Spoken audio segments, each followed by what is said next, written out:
Webinar number 2. This topic is really good, guys. Raise folding to 10 and less normal big blind stacks, even when you have 10 big blinds yourself as well. But it's more important when you have a larger stack, but you're raising into someone and then they reshove a 10 or less big blind stack. And a very common thing that kind of floats around the poker world is that you have to call because of the pot odds. Now, just to clarify, Puyan asked a really good question. This is 10 and less normal big blind stacks. This is not true big blinds because remember, true big blinds only occurs when you are making the decision to open push or open fold. And here, since we will be raising and then calling, that means it must relate to normal big blinds. So just to be clear in this situation, if I raise a 10 big blind reshove is someone who shoves 16K, not the true big blind version of that, which would be somewhere in the 20,000s.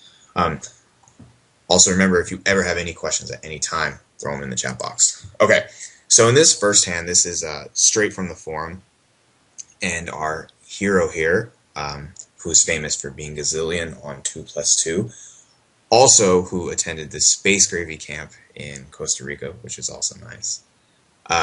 He gets in a situation right here where his first comment in the forum was, I learned my lesson, I should never raise fold to a 10 big blind stack again. So what we're going to do is we're going to take this hand and we're going to analyze it and see if this is a spot where you actually can do that. So really quick though, why can't you do this? Because we were saying that common assumption. The common assumption is whenever it's 10 big blinds, it's push fold. The other assumption is you can't raise fold less than 10 because it's just bad. And the word I like to use for that is taboo. And this is interesting right off the bat. He says too many guys behind.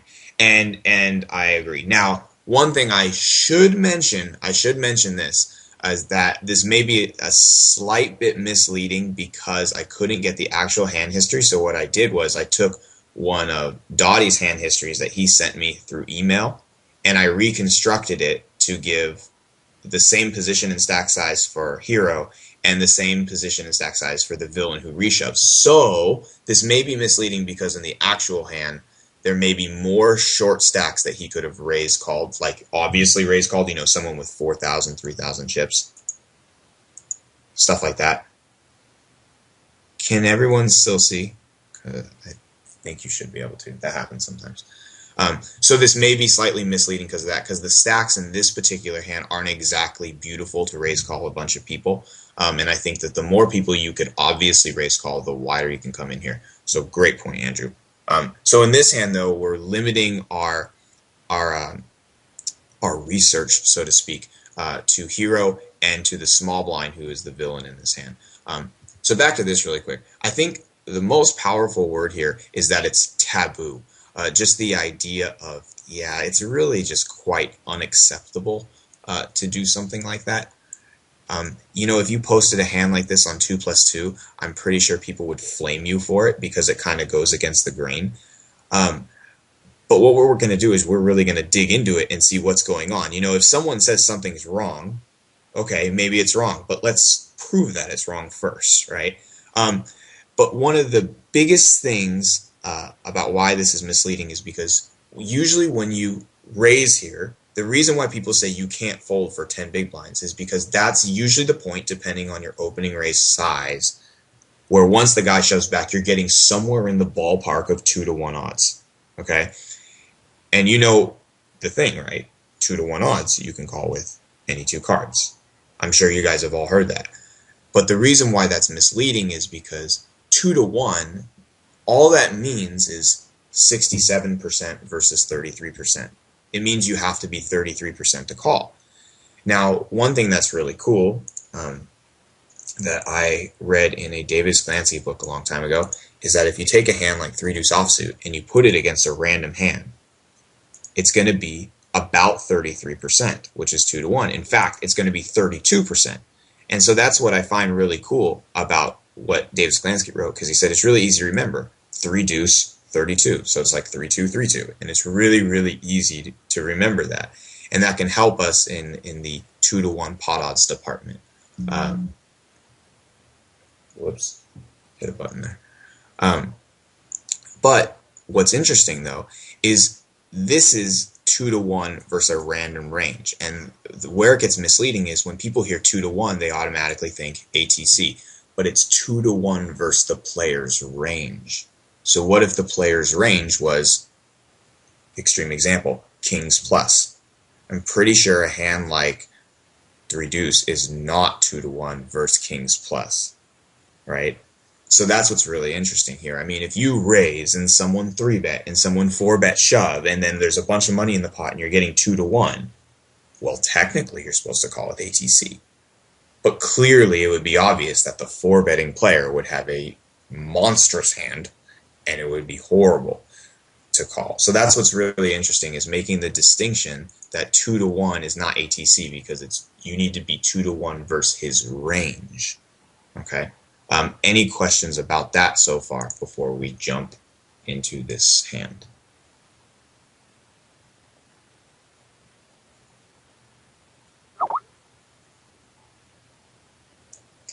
Oh, so Steven said before, and I missed this, you don't get 2 to 1 all the time, though. That's true. Some things that are going to make a difference are going to be antes. It's going to be the person who reshoves on you. Like, for example, if the big blind reshoves here, there's going to be less overlay in the pot. If the small blind reshoves here, there'll be 800 less overlay in the pot.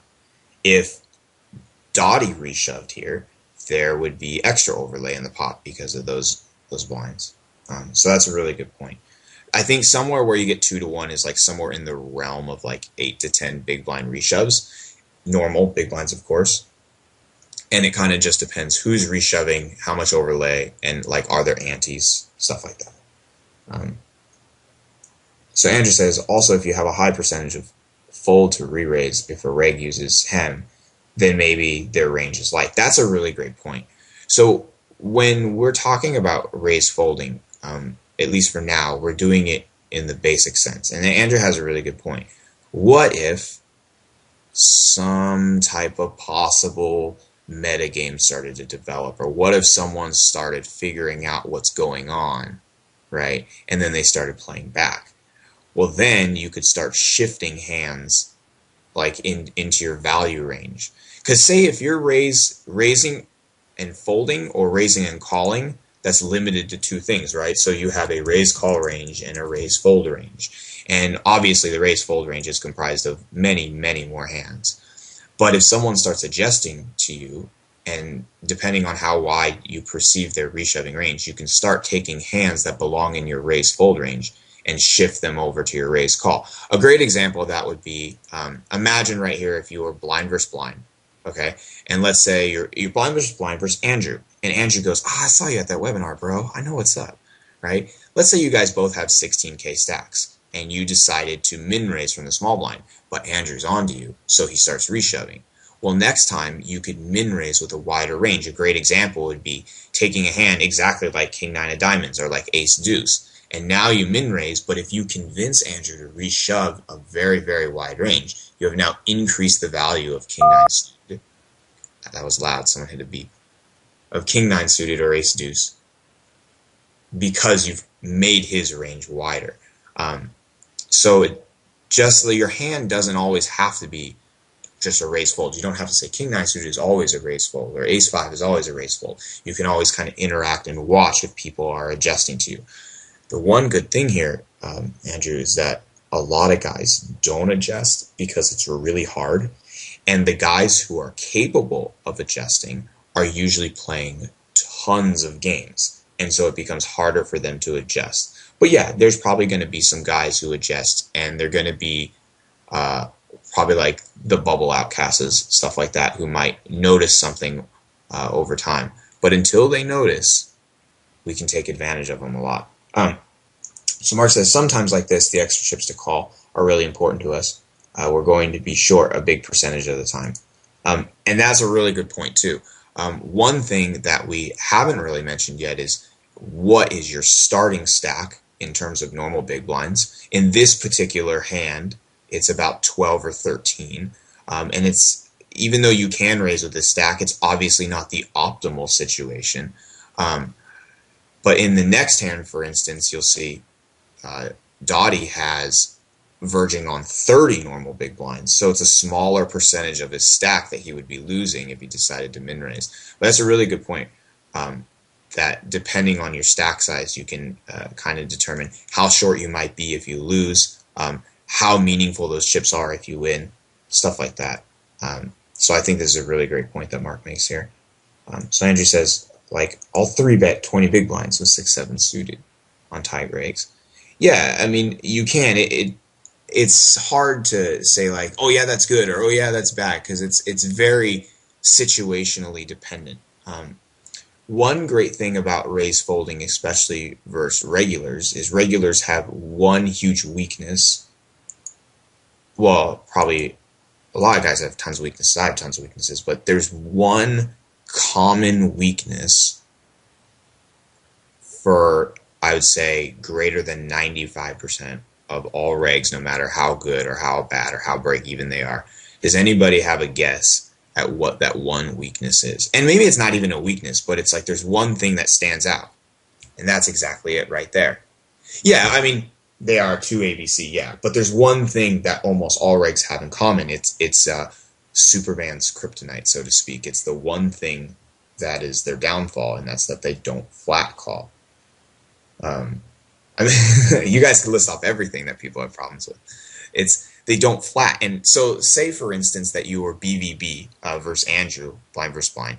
It's not a bad thing, obviously, that he doesn't flat, because flatting is generally a bad play. But let's say you both had 10 normal big blinds, blind versus blind, and if you min raise, I don't think Andrew, me, Morton, any of you guys would really flat call there with a 10x stack, unless on the offset chance maybe you're trapping with a huge hand.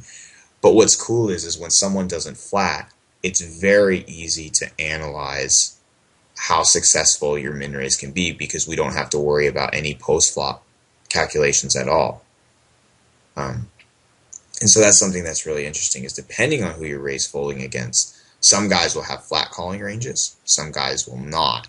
And that's really, really important in terms of recognizing spots where you can raise. So, like, for a simple example, I like to raise a lot when there's like a typical reg in the big blind, because the person who's most likely to flat is the big blind. So if I'm going for steals in late game, that's like one of the most important things I look for as kind of a prerequisite to coming in for a steal, so to speak.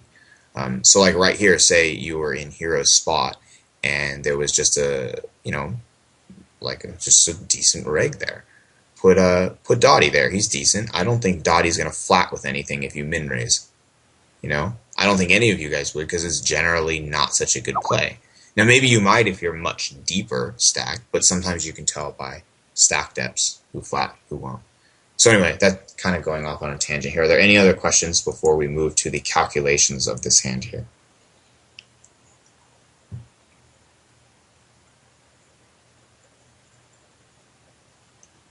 I have a message. Oh no, it's that one. But you could. See, now we're kind of getting off on a tangent here. I mean, you can. You can't say something like you can't, or you can only do this, you can't do that, or whatever. But I mean, I agree. Overall, like the general sense of poker, you shouldn't or you can't, but there's no rules. And I think that's one distinction that is really important to make, is that there are no rules here. Because if there were rules, then we would never even have the idea of raise folding here. Yeah, like it's kind of you're mapping out the whole plan. Anyway, getting off on a tangent here. Okay. So he decides to raise right here, and remember again that the stacks of everybody but the small blind are different, so maybe this raise doesn't appear as good at face value for now. Okay. So what we're worried about is this, and so when I was putting this hand history together to kind of recreate it, yes, good question. It is 3,200 he min raised here. It's kind of blocked a little by the 9 of diamonds. So this guy reshoves, and fortunately for us, Universal Replayer didn't like the way that I wrote this hand history, so it didn't give us the pot odds. So, do you want me to change to? It's the same. Anyway, it didn't give us the pot odds here. So what we have to do is calculate these odds. And so some of this may be review, some of this may help. Let's talk about how to actually figure this out, okay? So what we're going to do is we're going to round his reshoving thing to 13,200, just so he's putting 10,000 more on top. Now notice, he's reshoving, let's see, 12,800 would be exactly 8 big blinds, so it's about an 8 big blind rejam here, okay? So in this situation, like, what's the first step that you have to do here to figure this out? And then we'll write this over here.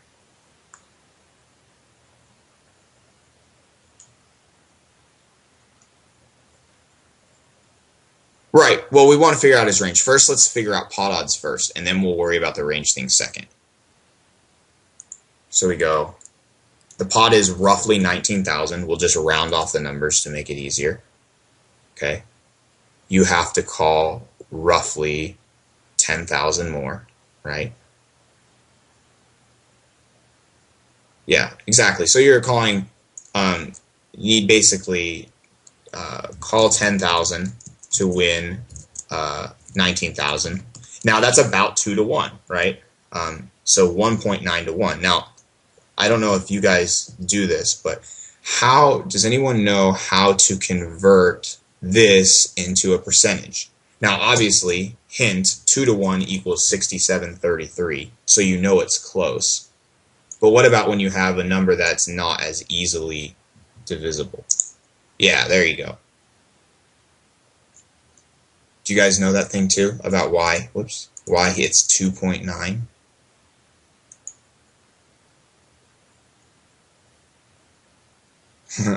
That's so much algebra there. Yeah.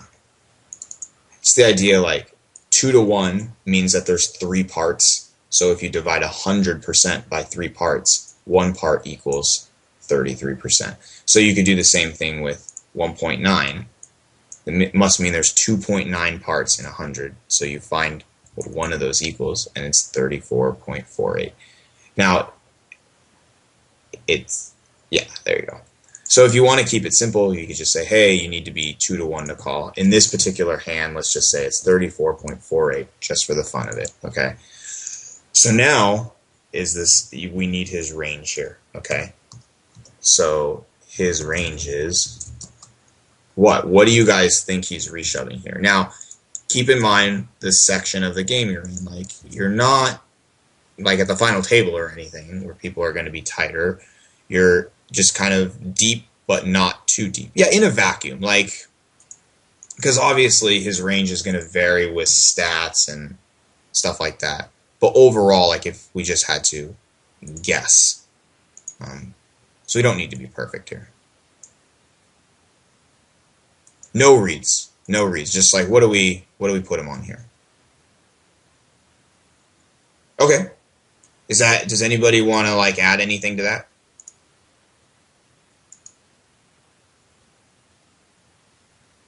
So he says ace deuce, just a random ace. Steven says no. They say no. Okay, well, let's use a starting point of ace and ace jack, and then we'll work down. We'll put them on different ranges. How about that? Okay, so we'll give them eights and ace jack.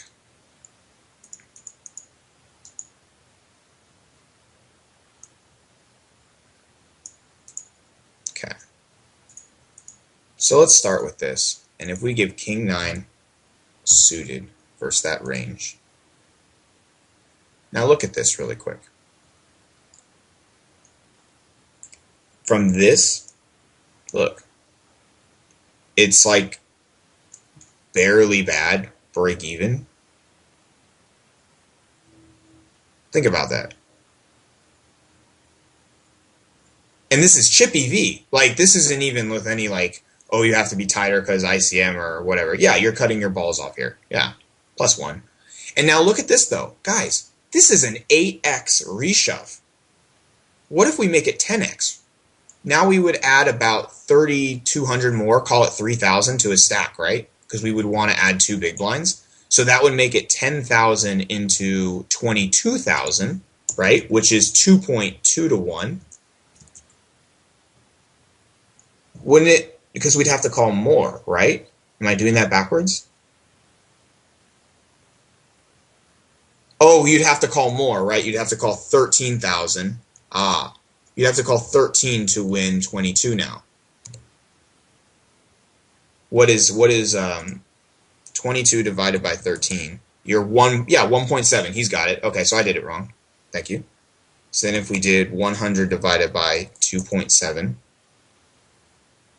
you would need to be a 37% favorite. This is really interesting. So you basically need to be 34, and our crazy decimal we'll keep here, for 8 big blinds, but 37% for 10 big blinds. Oh my God, what? You can't call that? You can't raise call 10 big blinds, but that's what everybody says you have to do. This is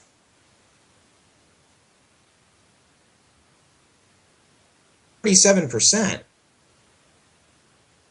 Then,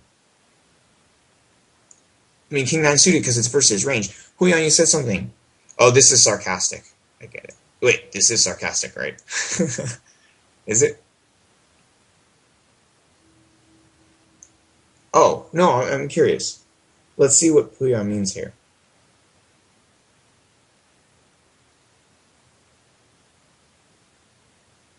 I'm waiting for him to like jump on the mic and be like, "You're horrible, Matt." Yeah, exactly.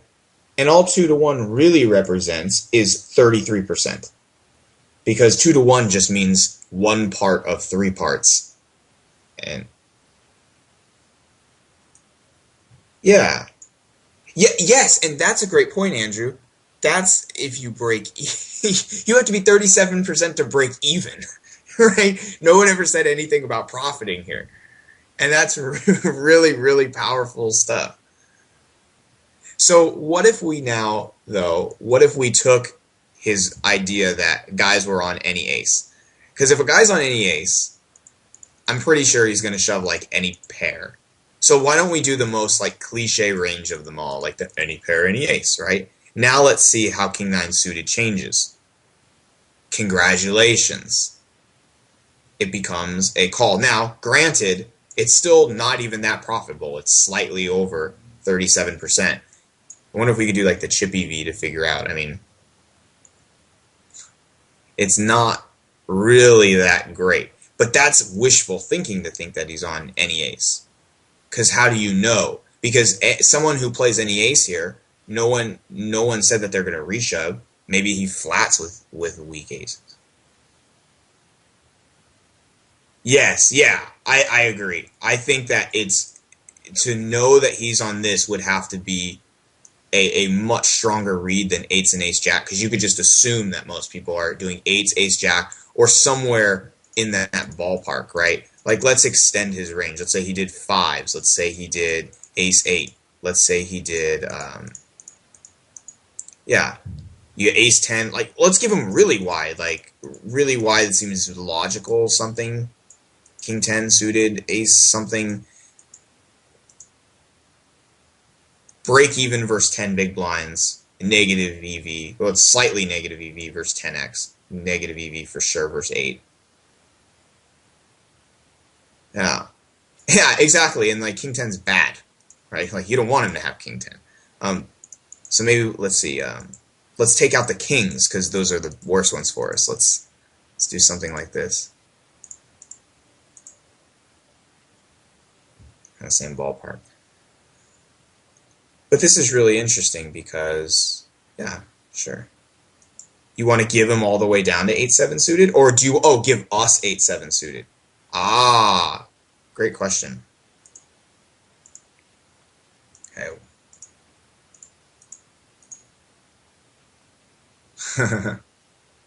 Look, guess you just made your 0.28% higher than the break-even mark. Lots of profit. Was that like 2 chips of EV or something?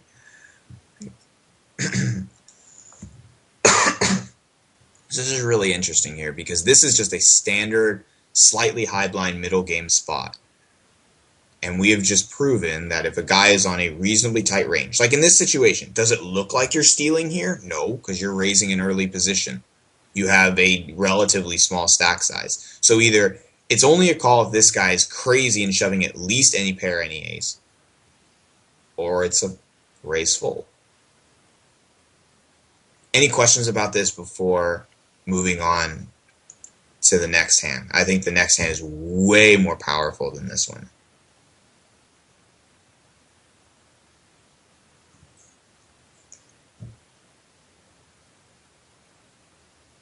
No questions? Okay. Just making sure. I thought my internet went out or something. Okay. So now I didn't doctor the rest of the hand, so I don't even know what will happen if I click. Apparently flops just come out, which would be a great strategy if you could see flops before deciding to put your chips in, because then you could fold. That'd be great. Okay. So this hand, way more powerful. So the first thing that we need to look at is the difference in situation. Okay. Here we're talking like, what, 40, 50 people left, right? Sandra's like, ATC. Yeah. I mean, you are three-handed. The buy-in helps too. I mean, obviously there's a lot of tension no matter what the buy-in, but it's only logical that the higher the buy-in, probably the more tension. I say realistically, the higher the buy-in in relationship to what this player is used to, is probably what makes this spot have a lot of tension. Like, that's why I love $3 rebuys. You have a guy who maybe never rebought and he paid $3 and now he's on the line for 500 here. It's relative to his buy-in, it's just so much money. This is a good question here. Let them play for second, and this is kind of a class of thinking. And Hero from this hand, anemic, if I said that right, he likes, well, I made this wrong word. He is in favor of letting people play for second, because one thing that's important here is there is a large payout jump. It's 11.9% for third and 20% for second and 30% for first. But see, now Morton says something that's really important, and that's momentum. Build for heads up. And so this is the different school of thought. One school of thought says let them battle against each other and make sure you get that big payout jump. It's good for ICM. The other school of thought is bulldoze the shit out of these guys. But then within that school of thought with the bulldoze, there's different ways to bulldoze these guys. And that's what's important, because you can be aggressive here. Just like his first instinct, Andrew's first instinct was ATC, which is great. But what are you doing with that ATC? You know, we can have an ATC range in terms of we will continue with 100% of our hands and do something with them. But what are you actually doing with it is another story. This is a good point too.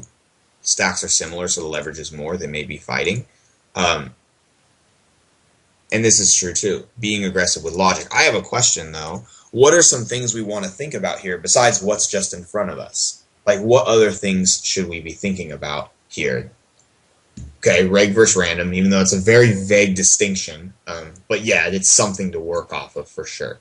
What else is important here? Because remember, we're not just looking at this hand, right? We're talking about logic. Logically, what are some things that we need to think about here while we're playing? Good. He shoved the previous three hands. That's important. See, he's giving us background information on this hand now. That kind of changes the way you might interpret it. Game flow is really good. Future implications of winning this hand is good. Yeah, what happened before? And then environment, right. Environment, that word meaning every possible thing that we can think of. Coughing a lot. So I wrote down, like, how are your opponents playing? Game flow, previous hands, stats. So you guys got most of those. I think probably the game flow is the most important thing. And just like, how are these guys reacting to you? And and the word that was said before, sorry, hold on. Momentum is key here, because this is in direct relationship with that class of thought to bulldoze people. Because when you build momentum, you get bigger, they get shorter, and it keeps going in a vicious cycle. It might sound a little cheesy, but I kind of like to imagine myself as like the villain here. You know how they always put hero in hand histories? It should be villain.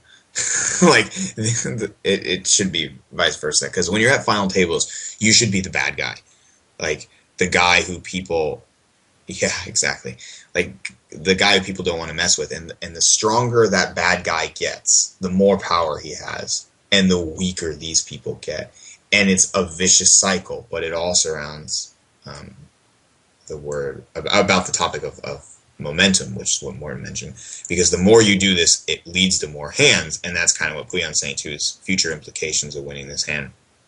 And yeah, Mark's right, like there's more pressure on them right now, but one thing that might tell us there's not pressure is like, have these guys been going nuts? I'd say the majority of the time not, because people realize there's lots of money on the line, and that's where this term comes from, tangible money. They can sense that the money is there. That's one of the biggest distinctions between this hand and the 3/8 hand. Here you're semi-deep, yeah, but the money isn't, it's like not touchable, it's not tangible, right? But then they get to here and it's like, oh my God, it's right there, right under their noses, and you're the villain who's standing in the way of it. So it's up to you to stop them from getting what they want, right? But you also need to incorporate all those things, the game flow, the previous hands, etc. Now, Dottie told us the background on this hand. He said he shoved the last 3 hands, so he's building momentum here, okay? So let's see what happens in this hand. What do you guys do in this spot, knowing all the things we've talked about so far? What do you guys go for here personally?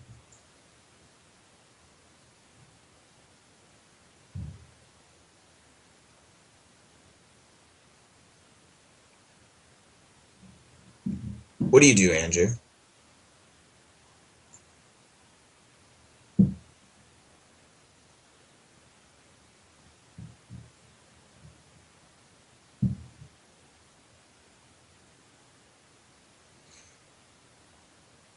Yeah, and shipping it it's definitely plus EV.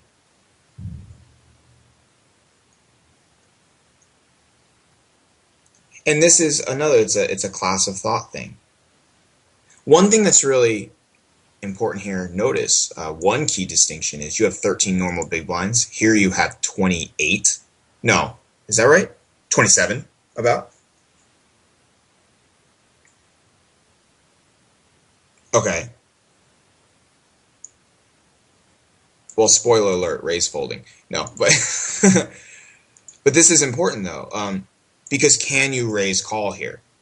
Yeah, you could if you make it 1/3 of their stack. Yeah, definitely you could raise call. I mean, this is where you have control over your raise. Like what confuses me sometimes is how people seem to limit themselves to the actions that they can make. It's called like no limit. So like there's no limitations, so to speak. I mean, your raise size can be anywhere from 12,000 to 161,779, and you get to pick what it is, right? I mean, we essentially have like 150,000 different options here, even though I guess most of them are the same. What's the difference between 101 and 102? I don't know. Let's see here. Yeah, and so you could raise the call, like what Andrew's saying, you make it 130, raise and call. Raise to call is essentially shoving. However, if it makes them fold more hands, it's like shoving with more of an edge. Yeah, the reason for shoving would be you don't want to flat. But he's got a point though. In this type of situation, if someone does flat, you have so much leverage because you're the supervillain here with tons of chips. So you still actually might have tons of folding equity. And he's right, if you have aces, you're probably not shipping. Yeah, and you could if they flatten and they fold the flop. It's like assuming you min raise, it's 1 extra big blind. And that's huge at this point. I mean, because they're down to like 8 in a time where there's like, depending on what the buy-in is, several $100 for first place. That's huge.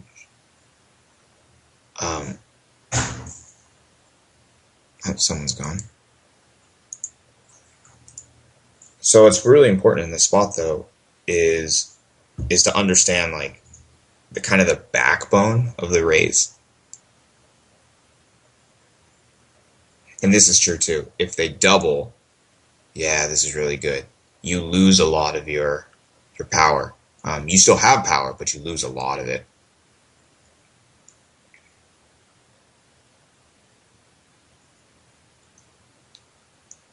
This is important too. This is now value, the idea of something that's plus NV, like that. I probably wouldn't ship aces after 3 in a row, but I definitely understand what you mean by that, for sure. So anyway, so in this situation, what if you decided to min raise here? Like, then are you forced?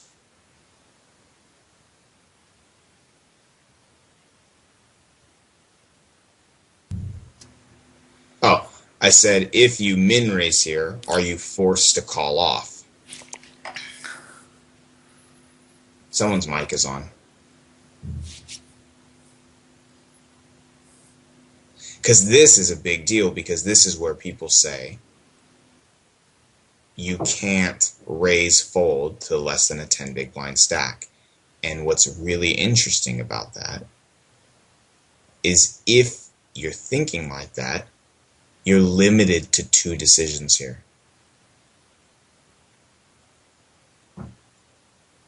You're limited to push and fold if you can't fold to a 10 big blind stack or less. That's what's so interesting about this misconception. I guarantee you, if you put this on 2+2, they would eat you alive for ever suggesting the thought of raise folding. And don't put it on there either, because I don't want people to know this.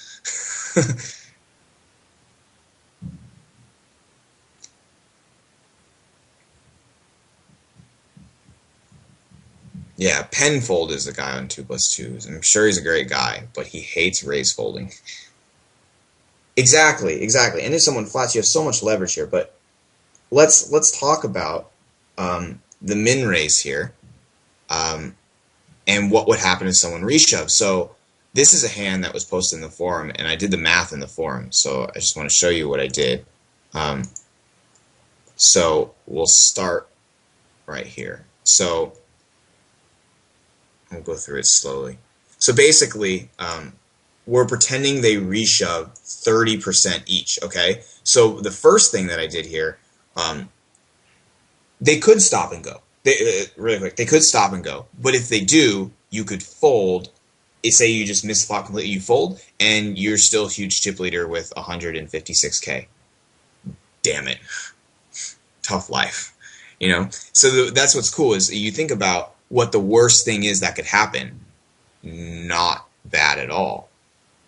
Right, exactly. Just from a logical point of view, this is directly related to the stack preservation video. You can still be aggressive by min raising, but you don't have to chop off your balls if you're wrong and lose. So that's what's really cool here. You can be aggressive, but you take a different route. That is true too. People can't just blindly hit a call button now.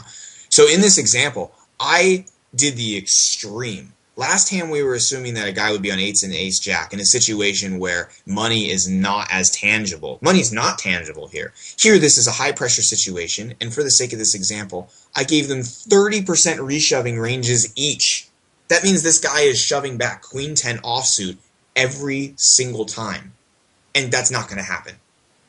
It might happen occasionally, but it's never going to be like written in stone, 100% this guy is queen 10. So I gave him 30% each, okay? So this is, I was writing this to Marcus Vick in the forum. I said, in all honesty, I think it's much, much lower unless there's a funky game flow thing, okay?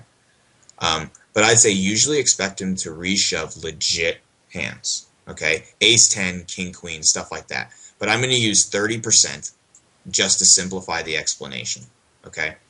Now, one thing that might be slightly inaccurate is I just gave him 30% in Poker Stove, like I did this, and then it gives a range that clearly is including other hands. So maybe we can morph these ranges, because that's what I ended up doing down here is I added more customized ranges, okay? So anyway, so if you min raise in this spot, the pot is 22,800, okay? So, well, he shoves here, spoiler alert. So he makes it 12 plus the 10, 8, that's already there. You get 22,800, okay? So that's comprised of your 12K raise, the 9K in the blinds, and the 1800 in the antes. Okay. If the small blind reshoves, okay, the pot is going to be 67,800. Now what I did was I made the small blind have exactly a reshove of 48,000. It's exactly 8 big blinds. Okay. So that means that the small blind shoves 45,000 more, and this is just me saying that I made it 8 big blinds exactly. Okay. Remember, this is normal big blinds he's reshoving. Okay, just as a reminder. So, and that's what I just said again. So, you have to call 36,000 more. Okay, that's the 48K he reshoved minus the 12K you've already put in to win a pot of 68K. Rounded it up. Okay, so now this is kind of what we did with the King 9 diamonds hand, right? Now we have a 68K pot.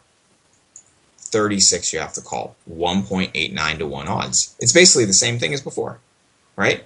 And guess what? Look, it's 1.9. It's the same 34.48 that we had before. How cool is that? How cool is that? Now remember, this is just pure chip EV. This says nothing about any slight ICM implications of you have to call a little bit tighter, stuff like that. But not that big of a deal. But it is there. I just don't understand it very well. So, with a 34.48% is what you need to call. So check this out. Rounded to 35 to keep it simple in the example. So I pulled out Poker Stove and I looked at our hand versus the top 30% of hands and other stuff too. Okay, so that's when I did this. So for example, I was taking the 8-3 suited. Where are we here? And I would take any pair, any ace, throw it in there, and that's how I got these percentages right here. But you need to be 34.48 to call. 8-3 suited, if they shove a pair and an ace, no good. First, any pair, any ace, and Jack 10, no good. First 6 is ace 8, king queen, no good. 6 is ace 10, king 10 suited, king jack, 30%, no good. So then I thought, what in the world could make it good? This range right here. If he shoves that range, you'll break even.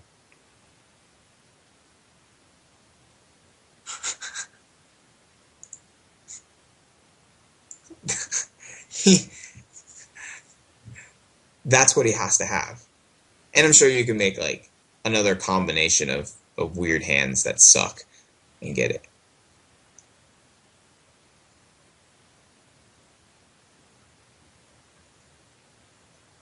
What do you mean 2 out of 3 times he's big? What do you mean by that?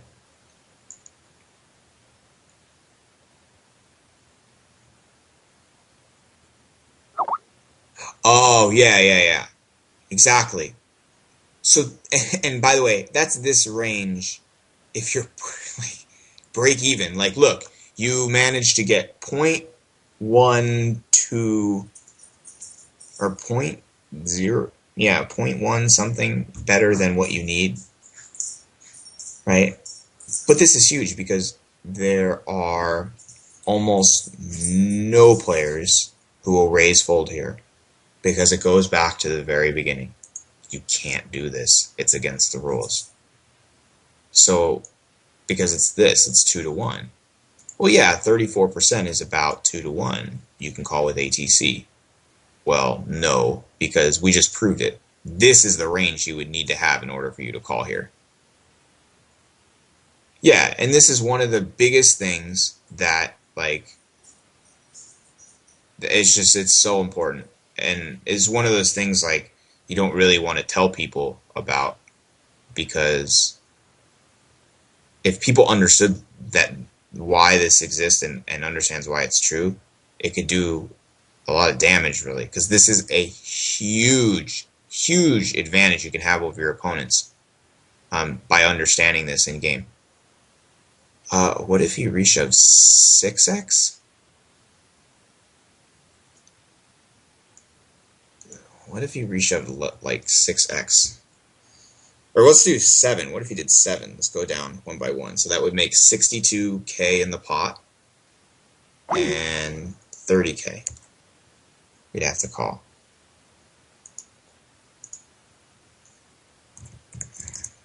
$2.06. That's 32.67. What if you shove one less? That's 56 divided by 24. Oh, okay. One second. I know heads up, Andrew says, I know heads up is jack deuce plus for shoving range of 10 big blinds. So versus 2 guys is the same idea with ICM in effect. So in my opinion, I would open up jack deuce plus here. Well, this is a really great point. What's interesting about this is if you're raised folding, it doesn't really matter what you have, does it? Think about that.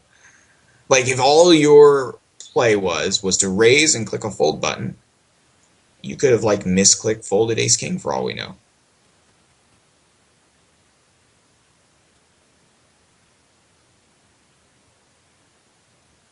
The only difference it makes is if someone flats and you go to a flop, but if you're just pure bluffing on the flop, minus like any backdoor cards or stuff like that, and it really doesn't matter what you have anymore.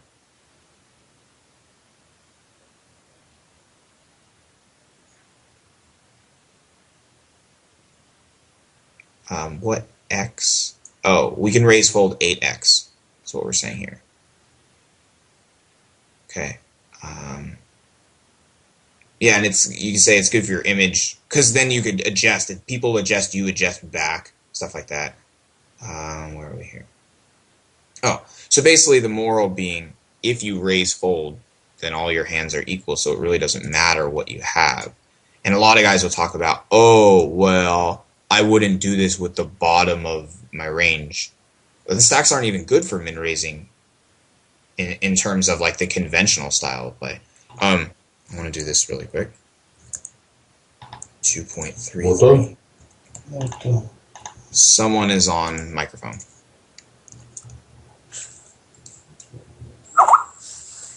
It's me, sorry. That's okay. Okay. So I tried to do this, okay, because I want to see. I haven't tested this out as much. This is the odds for 7 big blinds. This is the odds for 6 big blinds, okay? So let's give you 8-3 suited versus... So 8-3 suited would be break even a call if he reshoves 7x and he has any pair, any ace. And this is a great point Andrew makes here. Yet keep in mind, like if you min-raise fold, do people change to that or do they not? Some guys do, some guys don't. But if you pay attention, then you can start doing different things. And this is when poker becomes fun, because now you can interact instead of just mindlessly shoving because it's standard. The difference between something plus EV and something max EV. So look at this. You could technically, I have a question for you guys. If this guy shoves 6 big blinds back, 36K, that's it, 36K, okay? It's plus EV to call with 8-3 suited. 30% is all you need and you're 33%. Do you do it?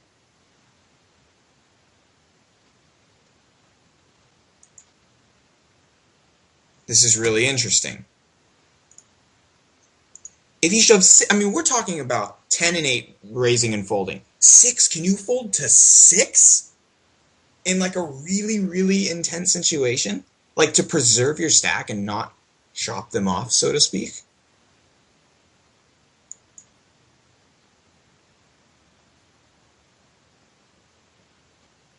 You're such a rebel.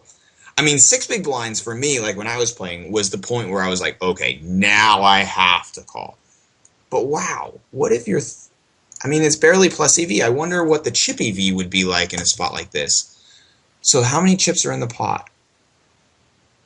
There would be 56K in the pot. If you call, there'd be 80K in the pot, and you would win that 30% of the time. And then if you lost, you would lose 6 big blinds 70% of the time. So 80 times that, that's 24,000. And then here, be 25,200. That, I'm confused. That's negative.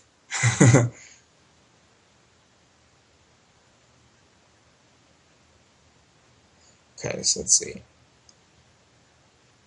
I think if we're talking about this hand, I think it's a call because you lose. You're still chip leader. You win heads up. Yeah, because you get a huge lead heads up, which is, I mean, that's edge in itself. That is one thing to consider. So maybe that's how you can kind of balance. But we know for 8 big blinds, it's definitely bad. So I guess this is like very close with 6 big blinds, and then you can let the flow of the game dictate if you want to call or not. Maybe you can let the type of hand you have dictate if you want to call or not, you know? Raise call with 7-6 suited because it's much stronger than 8-3 of hearts, but then fold 8-3 of hearts with reshove. But overall, the reason I think this hand is so powerful is because this is the range that the guy would have to reshove in order for you to just barely squeak by in terms of is it plus EV to call. And I'm sure we can all agree that they're probably not shoving that.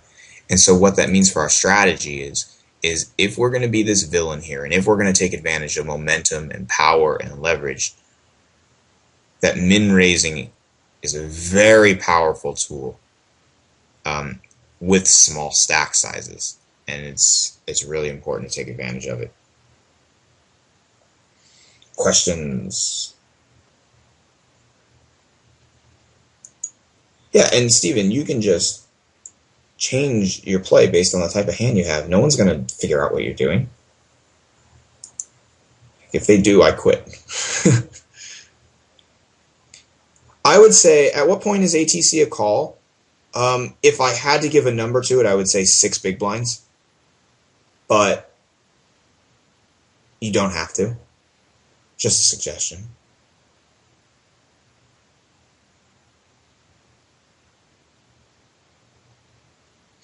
Not sure if you discussed this while we're out, Marcas, but does everyone think why the range is after we min fold? Good question.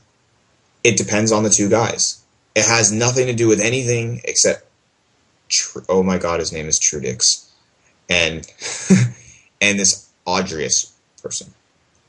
That's the only people that matter are these two people. It doesn't matter if you guys can like play back at each other if you caught the other person doing this play. It doesn't matter. It's only these two people. So when you do it, just watch. Yes, and this is really good. I assume nothing changes until I see evidence. And that's kind of the innocent until proven guilty kind of thing. I 100% agree with this. It's the idea of just because you think it might happen doesn't mean it is happening. Steven says, I have seen guys rejam wider after they see me min-raise fold 10x. Good. Then we can go back to the beginning. We talked about that. We were pretending, I think you were gone, but we were saying if you were blind versus blind or something like that and you thought someone was reshoving, then you can take hands you normally raise fold and you can change them into raise call. So you can raise call a wider range because you're inducing them to shove wide, right? So it's all about interacting with your opponents and trying to notice how they're playing to you. Most people don't adjust, but sometimes they do. And if they do, you'll get evidence.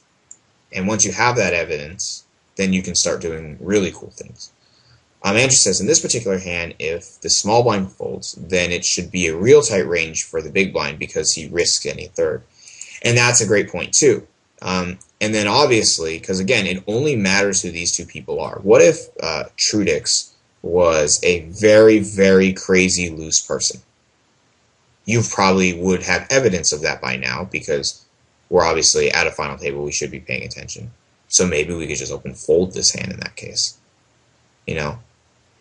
But yeah, generally he should be very tight in that situation, and the majority of players are, and that's why we take advantage by being aggressive. The thing is, though, is that when we min raise, we know we can fold, so it's not a mistake to fold.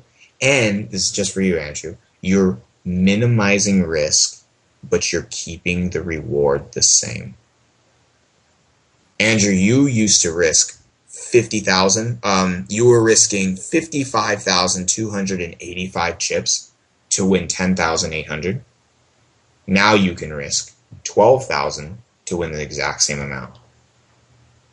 Now, granted, you do lose some reward if you shove and they call, which happens here, I think, right? So, because you can't play for this bigger pot, that is one downfall of this.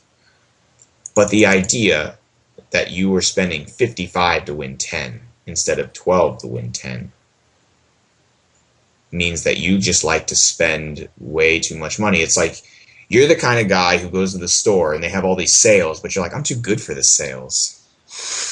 I don't like buying sales.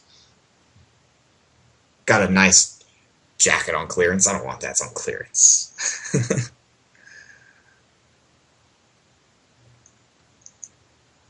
Oh, and they flat fold. And this is what we call, by the way, flat folding equity, FFE. And it exists everywhere. Think about it like this, guys. When you shove, you give your opponents 2 chances to make a mistake.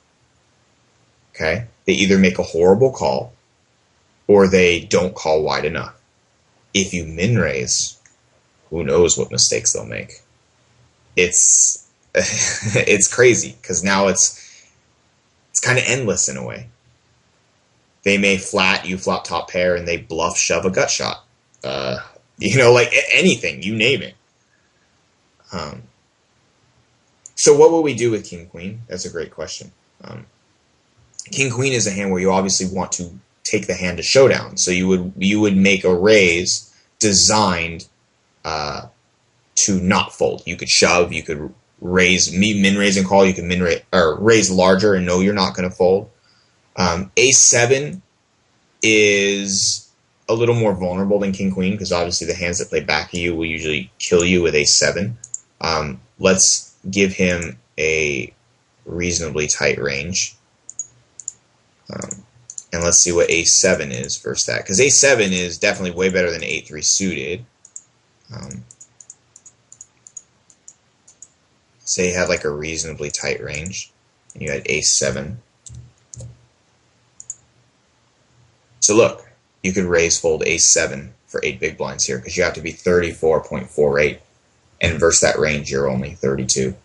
So you could raise fold A7 here. Now, a hand like King Queen, I'm guessing, would be better. Okay, so King Queen would be a raise and a call. And so because it's a raise call, which seems kind of straightforward because it's King Queen, right? But then maybe you can do a different play with that makes it easy for you. Now, remember, this is A7 is a fold if you min raise. If you want to raise more and price yourself in, then I suppose you could do that. Well, this is really important. Is that the best play? Sometimes yes, sometimes no. So it's always like in the moment, just ask yourself, what do I actually want to happen with this hand? And try and figure out what play makes that happen most often. Puyon says, but 3 people, how likely they also have a higher ace-x? And that's a great point. So that's good reasoning, good debate for shoving, because you have a blocker and you're 3-handed.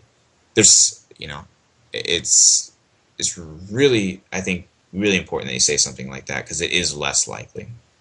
King Queen does play better. Yeah, same logic for 10-9 suited. 10-9 suited is a hand that I do not want to fold, like raise fold, because it's so powerful. So I would do something and know that I'm continuing with it. And look, there you go. It's almost like King Queen. Minimal risk to min raise. Yes, exactly, Andrew. So Steven says, if they're only jamming ace-10 plus back, but maybe they are that and fold ace-10 when you cram.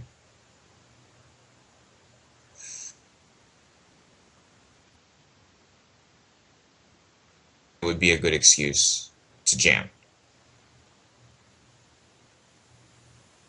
Like, definitely. And this is interesting, too. This is kind of a bad clip strategy.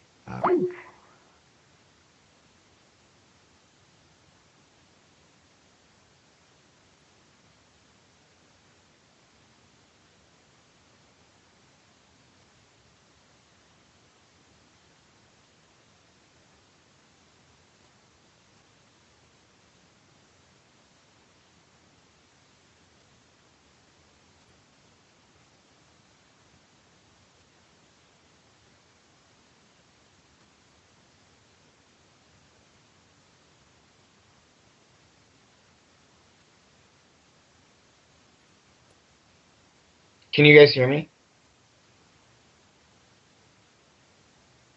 Okay. Sorry, my internet sucks. Okay. Let me catch up really quick.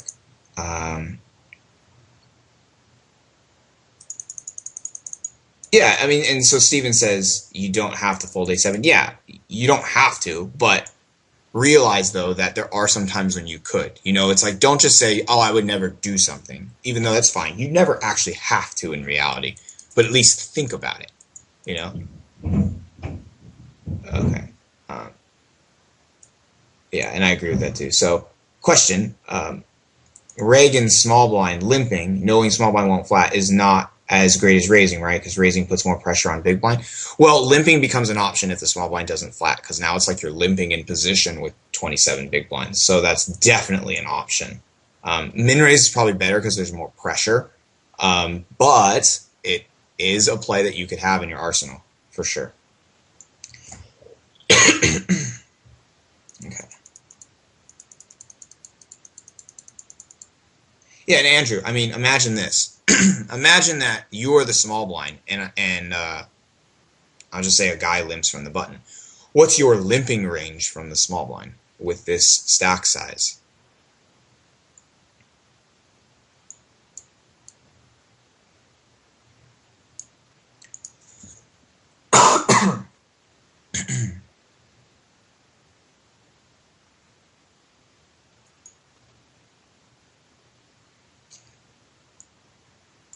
So, like, do you limp? Some guys don't limp. Some guys might.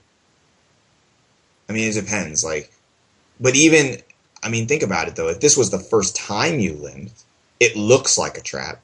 So that's something. Keep that in mind.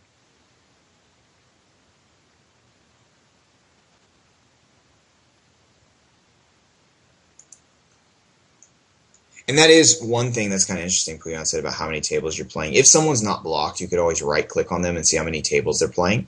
And you could kind of determine how much focus they might have on this game, like if they're a good player. Because the more games someone has up, probably the weaker they are overall. Because obviously, if you were one tabling, you'd probably be the greatest player alive.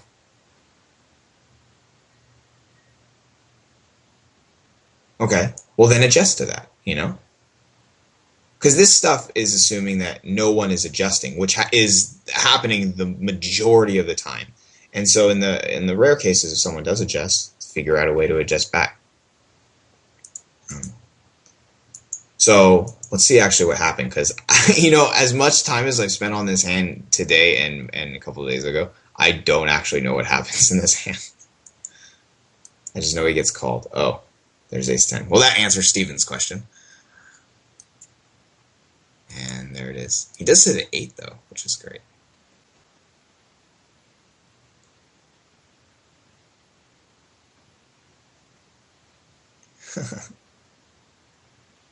It's really interesting here. So any last questions about that? I think, is this something helpful? Yeah. What are the stacks after this? Does it show? There it is. Ooh, 600 chip lead. And this morphs. You see how this morphs the momentum of the game now? Way less power. The super villain has been brought down. And now it's a lot harder to go to victory. So this would be a great example of combining raise folding to 8 big blinds and understanding the math. And stack preservation as a huge chip leader. Momentum, leverage, all those things kind of mixed into one here. Nice.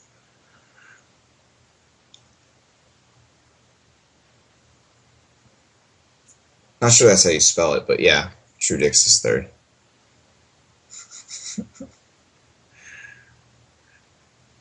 Yeah, and this is good because you want to now watch what this guy does. Now this guy's won. The best strategy would be to see what he does with those chips, and try and like adjust accordingly to that.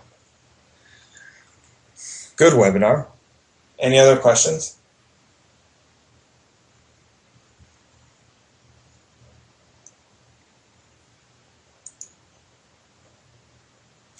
Thank you, sir. Now, one thing I should say is don't go psycho with this. Don't just raise fold all day, all night just because you can.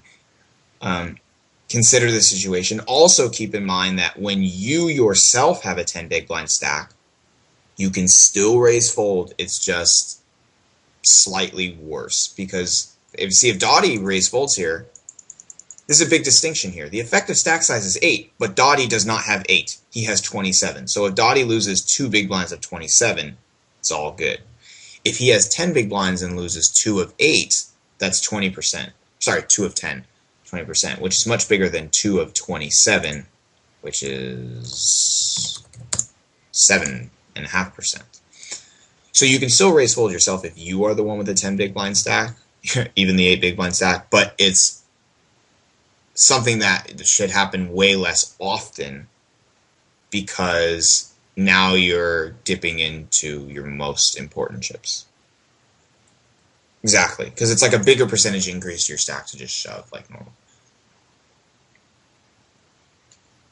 So I would say in this particular hand, in the circumstances surrounding this hand, min raise folding is a million, well, not a million, literally probably like, I'd say like 10 to 20 times better than open folding. And the king 9 suited, well, in this particular hand, because remember the stacks weren't exactly what they were in the real hand, like in this hand you can fold if you want. But there are definitely times that you could raise there. But it's way more important in the 8-3 suited hand because of the situation. People are tighter, the money is more immediate, right? These are the hands, to be honest, these are the hands that will carry you to victory. These really small ones, right? And these small ones add up big time because they create momentum to more small ones. And the more small ones you make, they all add up. They get shorter, you get bigger. And what's cool is if you continue to chip them down when they do double up, like they either get a hand or they suck out on you, now their double up stack isn't as large, so it takes longer for them to get back into the game. Right, and that's important. The big blind, it depends a lot on him too.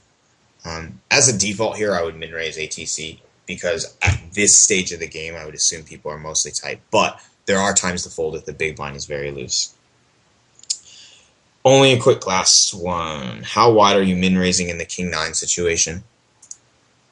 Much tighter. I would have more reasonable hands in this situation for sure. This I'd be going crazy. This one I would have a lot of control. Now again, the stacks are a little different, but let's say this particular hand, I would want to know who the big blind is first off because I'm raising into more people. But if I was to raise here, it would be like Queen Jack suited, but you could also shove Queen Jack suited too because it obviously plays very well. But I'd be relatively tight here. Yeah, and remember, there's no right answer, so you let your experience kind of guide you because there's no perfect solution. It's just you and your experience, and you just go out and invent stuff as you do it. And invention value. Yeah, this is kind of invention value, I suppose. Yeah, I mean, I raise wide too, but I let the situation and the players around me and the stack size and stuff like that kind of dictate how wide to go. It's kind of like this. If you were having a nice meal and it tasted great, the best part about the meal is like the dessert or, supposedly, whatever. But shut up, Huyan. So, so this is kind of like the dessert, basically. You're like in the key spot, and that's when you can start getting nice and crazy here. I only heard your girly laugh. But in this, it's not really dessert yet. It's not time to finish it off. Or if you're a violent person and you love thinking about being aggressive, you could think about this as like Mortal Kombat or something like that. And this is like the finish him. I know like some students have kind of like that.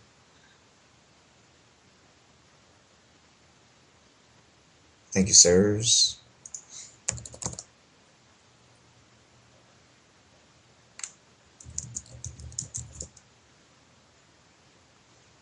All right, how do you stop this phone call?